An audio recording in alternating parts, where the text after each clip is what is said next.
السلام علیکم ناظرین، حمزات گرفتار میں آپ کا میزبان عادل علی آپ کو خوش آمدید کہتا ہے۔ ناظرین، آج ہم بات کریں گے ایک انتہائی اہم اور سنجیدہ موضوع کی۔ ایک محب وطن پاکستانی، ایک اینکر، ایک صحافی عنقریب آپ سب سے شدید گالیاں کھا رہا ہوگا، اسے بکاؤ بھی کہا جا رہا ہوگا، اسے ٹاؤٹ بھی کہا جا رہا ہوگا، اور اس تبصرے کو، تجزیے کو پیڈ کانٹینٹ بھی قرار دیا جا رہا ہوگا، کیونکہ پاکستان میں اس وقت محب وطن ہونے کی قیمت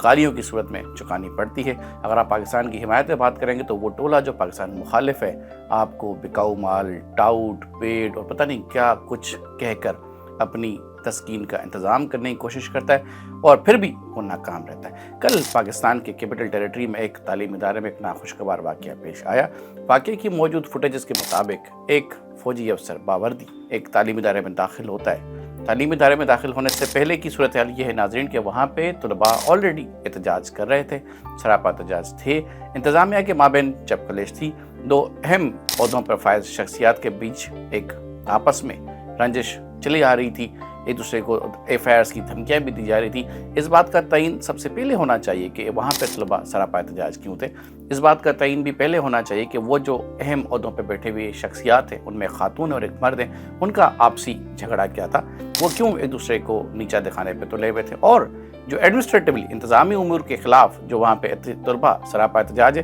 ان کی ڈیمانڈز کیا تھی، وہ کس کے استعفے کا مطالبہ کر رہے تھے۔ اس سب کا محاسبہ کیے بغیر قومی دفاعی ادارے کو بدنام کرنا اور اس کے خلاف ایک کیمپین چلانا، اور بالخصوص ایک مخصوص طبقہ جو کہ پاکستان کی بدنامی چاہتا ہے، وہ چاہتا ہے کہ جو عزت پاکستان کو اللہ تعالیٰ نے اس وقت دی ہے، پاکستان جو اس وقت فاتح قوم کے طور پر دنیا کے سامنے ابھر کر کھڑا ہوا ہے کہ ہماری دفاعی سرحدیں مضبوط ہیں، ہماری معاشی ترقی ہمیں نظر آ رہی ہے، اور ہمارے اندرونی معاملات بھی ہمارے کنٹرول میں ہیں، وہ سب جو ان سے برداشت نہیں ہو رہا، وہ ٹولہ اس وقت پوری کوشش کر رہا ہے کہ پاکستان کے دفاعی ادارے کو بدنام کیا جائے، اور سابقہ وزیر اعظم عمران خان صاحب کی تصویروں کو نکال کر لایا جا رہا ہے کہ جس طرح سے کسی وقت میں ان کا گریبان کسی نے پکڑا ہوا تھا، اسی طرح سے آج عوام نے فوج کا گریبان پکڑا ہے۔ تو ناظرین، میرے لیے بحیثیت ایک پاکستانی انتہائی شرم کا مقام ہے۔ میرا وہ سپاہی جس کے سر کی قیمت آج سے چند دن قبل پاکستان کے ایک سینئر ترین سیاستدان نے لگائی کہ وہ تو تنخواہی مرنے کی لیتا ہے، میرا وہ شخص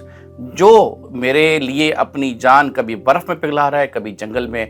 بیابان میں، کبھی صحرا میں برباد ہو رہا ہے، جو اپنے بیوی بچوں سے دور، اپنے گھر، اپنی فیملی سے دور جا کے صرف اور صرف ملک کے دفاع پہ مامور ہے، اس ایک شخص کو لے کر ایک ادارے کی پوری اس طرح سے تذلیل کرنا انتہائی شرمناک عمل ہے۔ پاکستان اگر محفوظ ہے تو ہمارے دفاعی ادارے کی وجہ سے۔ پاکستان کی موجودہ صورتحال ہم سب کے سامنے ہے ناظرین۔ پاکستان اس وقت دنیا میں توجہ کا مرکز بنا ہوا ہے۔ پاکستان کے اندر اس قسم کی اندرونی شورش پیدا کر کے، پاکستان کے اندرونی طور پر پاکستان کو اندرونی کمزور کر کے دنیا کو یہ باور کروانا کہ پاکستان کے اندر عوام جو ہے وہ اپنے ہی ادارے کے تاب کے شکار ہے، پاکستان کے اندر اندرونی خلفشار کو بڑھاوا دے کر یہ بات باور کروانا، دنیا کو یہ محسوس کرانا کہ پاکستان کی فوج، پاکستان کی افواج پاکستان کی عوام پہ گولیاں چلا رہی ہے، اور پاکستان کی بدنامی کو مزید بڑھاوا دینا، وہ قوتیں جو پاکستان کی بدنامی پہ سرمایہ کاری کر رہی ہیں، ان کے بیانیے کو سپورٹ کرتا ہے ناظرین، نہ کہ پاکستان کی عوام کو مضبوط کرتا ہے۔ پاکستان الحمدللہ متحد ہے، چند لوگوں کی خواہش کے مطابق تو پاکستان کسی بھی صورتحال کو مد نظر رکھتے ہوئے اپنے اتفاق کو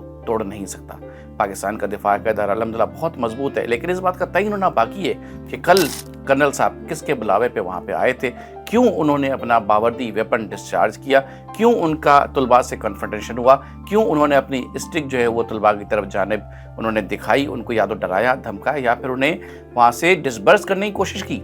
فوٹیجز نامکمل ہیں، اس کے بعد کیا ہوا جب پولیس نے اس کو کسٹڈی میں لیا، اس کے بعد کی سٹوری ابھی آنا باقی ہے۔ اس کے پس پردہ کیا کہانی چل رہی تھی وہ کسی کو نہیں معلوم تھی، کہ وہ جو جدون صاحب تھے، آپ کو بھی پتا ہے کہ یونیورسٹیز میں اسٹوڈنٹس کے جو پرنسپل کے ایڈمنسٹریشن کے معاملات ہیں، ان میں بھی لابیز بنی ہوتی ہیں، جو اسٹوڈنٹس ہوتے ہیں ان کی بھی لابیز بنی ہوتی ہیں۔ اب وہ جدون جو تھا اس نے اپنی گنڈا گردی کرتے ہوئے چند اسٹوڈنٹس کو ساتھ ملا کر واٹس ایپ پر پیغامات جو تھے وہ دے دھڑا دھڑ اسپریڈ کیے، ڈاکٹر آئینہ کے خلاف محاذ کھڑا کیا، اور یہ چیز پلان کی گئی کہ جب منڈے کو یہ خاتون آئے گی یونیورسٹی، وہاں پر اس کا راستہ روکا جائے گا اس احتجاج کے ذریعے، پھر جدون اور اس کے جو گنڈے ہیں وہ آئیں گے، اور پھر اگین وہ ہراسمنٹ، کیونکہ یہ معاملہ جو تھا وہ وہاں پر یونیورسٹی انتظامیہ کے بھی کنٹرول سیکیورٹی گارڈ سے نہیں آ رہا تھا، وہ ویڈیوز میں آپ دیکھ سکتے ہیں۔ ڈاکٹر آئینہ نے اپنی بہن کو کال کی، سارے صورتحال سے بتایا، اور ان کی بہن نے ان کے شوہر کو فوری طور پر اطلاع دی کہ جلدی وہاں پر پہنچو، حالات باہر ہیں، آؤٹ آف کنٹرول ہیں۔ اس کے بعد کیونکہ وہ اس وقت اپنے دفتر کے لیے نکل رہے تھے، ایک قصور یہ یا ان کی شاید آپ کہہ لیں بری قسمت کہ وہ باوردی تھے، لیکن ایک مرد کو یہ پتا لگے کہ اس کی عورت کے ساتھ اس کو ہراس کیا جا رہا ہے, اس کی عزت کی پامالی کی کوشش کی جا رہی ہے, تو کسی مرد پر کیا گزرے گی, وہ شوہر ہو, بھائی ہو, باپ ہو, بیٹا ہو, اس کے لیے تو اپنے گھر سے یونیورسٹی کا جو سفر ہے وہ طے کرنا مشکل ہوا ہوگا کہ میرے پہنچنے تک پتہ نہیں وہاں پر کیا ظلم کر دیا جائے. جبکہ فوج کے اندر ناظرین اپنا ایک محاسبہ کرنے کا انتظام موجود ہے. فوج کا اپنا ایک نظام ہے جو کہ بہت ہی اسٹرکٹ بھی ہے اور بہت ہی شفاف بھی ہے. فوج اپنے دائرہ کار میں رہتے ہوئے اپنے تمام ان ذمہ داران کا تعین کرتی ہے جو کہ باوردی کسی بھی ایسے کانفلکٹ میں پائے جاتے ہیں جو کہ براہ راست عوام کے ساتھ سول میٹر کے ساتھ ریلیٹ کرتا ہے. فوج اپنے تمام چیزوں کا محاسبہ خود کرتی ہے, جس کی سب سے بڑی اور بہترین عمدہ مثال اس وقت موجود ہے کہ سابق D G I S I پابند سلاسل ہے, وہ اس وقت سزا کاٹ رہے ہیں. تو یہ کہنا کہ ایک کرنل نے عوام پر, طلباء پر گولیاں چلائیں, انہوں نے آ کے اپنے فوج کا اثر رسوخ دکھانے کی کوشش کی, اور پاکستان کی فوج اس قدر ظالم ہے کہ وہ پاکستان کے عوام پر, طلباء پر, پاکستان کے مستقبل گولیاں چلا رہی ہے. یہ کسی مخصوص ایجنڈے کا ایسا تو ہو سکتا ہے, بٹ پاکستان کی عوام کی رائے نہیں ہو سکتی. اب آپ مجھے ٹاؤٹ کہیں, بکاؤ کہیں, یا پھر مجھے پیڈ کانٹینٹ کہیں, یا پھر آپ مجھے کسی کا چمچہ کہیں, لیکن پاکستانی ہونے کا, بالخصوص محب وطن پاکستانی ہونے کا حق تو میں ادا کروں گا نا. سیلف ڈیفینس کا حق تو پاکستان میں ایک عام آدمی بھی رکھتا ہے. اگر کہ وہ کرنل صاحب اپنی اہلیہ کے دفاع کے لیے وہاں پہنچے تھے تو ان کے پاس اپنی جان بچانے کا, اپنے اہل و عیال کا, اپنی فیملی کی جان بچانے کا حق بھی موجود ہے. یہ تعین ہونا بھی باقی ہے, انویسٹیگیشن ابھی ہوگی کہ انہوں نے ویپن کیوں ڈسچارج کیا, وہ وہاں کیوں گئے. اس سب کا محاسبہ ہوئے بنا آپ ایک رائے عامہ کام کر دیں اور آپ عوام کو گمراہ کرنا شروع کر دیں کہ یہ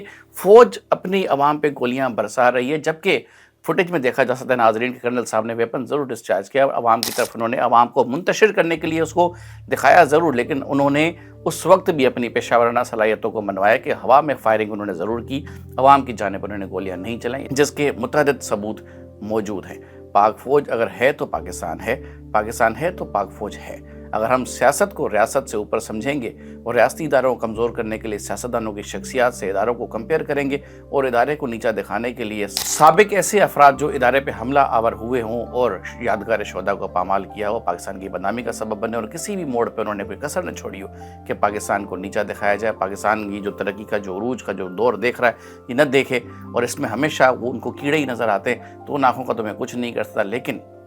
ان سازشی ٹولوں کی پرواہ کیے بغیر پاکستانی قوم الحمدللہ متحد رہے گی. کل کا واقعہ انتہائی افسوسناک ضرور ہے, لیکن اس کی ابھی شفاف تحقیقات ہونا باقی ہے. سیلف ڈیفینس کا حق ایک عام آدمی بھی رکھتا ہے تو ایک یونیفارم پرسن بھی رکھتا ہے, اس کے اپنے اہل و عیال کے لیے بھی اس کے پاس کا استحقاق موجود ہے. ہاں, یہ چیپٹر ڈیفرنٹ ہے کہ وہ باوردی وہاں کیوں گئے ہیں, ان کو کس نے بلایا ہے, انہوں نے ویپن کیوں ڈسچارج کیا ہے. اس سے پہلے یہ بھی دیکھا جائے, آخر میں کہوں گا کہ طلباء نے پہلے ان سے ہاتھا پائی کی ہے, انہوں نے وردی کا تقدس پامال کیا ہے, انہوں نے یونیفارم پرسنل کو جو کہ سرونگ حاضر سروس فوجی افسر ہے جو ملک کے دفاع پہ مامور ہے, اس پہ حملہ آور ہوئے ہیں. جب آپ کسی کی جان کو تھریٹ کریں گے, جب آپ ایسا جتھا ایک موب بن کر کسی پہ حملہ کریں گے, تو ناظرین وہ پھر اس کے پاس ویپن ہو یا تلوار ہو یا تیر ہو, وہ اس کو ہاتھ میں لے کر اپنے دفاع کے لیے ضرور استعمال کرنے کی کوشش کرے گا. پھر بھی میں سلام پیش کرتا ہوں کرنل صاحب کو کہ انہوں نے صرف عوام کو منتشر کرنے کے لیے ویپن ڈسچارج کیا, عوام پہ براہ راست فائرنگ نہیں کی. ہوا میں 2 فائر ضرور کیے, پر یہ بھی نہیں ہونا چاہیے تھا. ادارے نے ان کو کسٹڈی میں لے لیا ہے, تحویل میں لے لیا ہے, تحقیقات جاری ہیں, پولیس اپنا کام کرے گی, لیکن فوج کا اپنا ایک احتساب کا نظام ہے جو کہ بہت سخت اور بہت کڑا ہے. کرنل صاحب بلا شبہ اس سب سے گزریں گے, لیکن میں عوام سے, جو لوگ یہ رائے قائم کر رہے ہیں کہ پاک فوج نے اپنی عوام پہ گولیاں چلائی, ان کو یہ بتانا چاہوں گے کہ وہ لوگ جنہوں نے ادارے کے افسر پہ ہاتھا پائی کی, جس کو دھمکیاں دی, گالیاں دی, جس کی یونیفارم انہوں نے پھاڑی, جو آپ کے ملک کا تقدس ہے, ان کا بھی محاسبہ ہونا چاہیے. پولیس کو بھی اپنا کام کرنا چاہیے. کیپٹل پولیس سے میں یہ التجا کروں گا کہ آپ ان لوگوں کا جلد سے جلد محاسبہ کریں جنہوں نے ادارے کے مورال کو نیچا دکھانے کے لیے یہ پوری اسٹریٹجی پلان کی ہے. جا چاہوں گا. اللہ حافظ.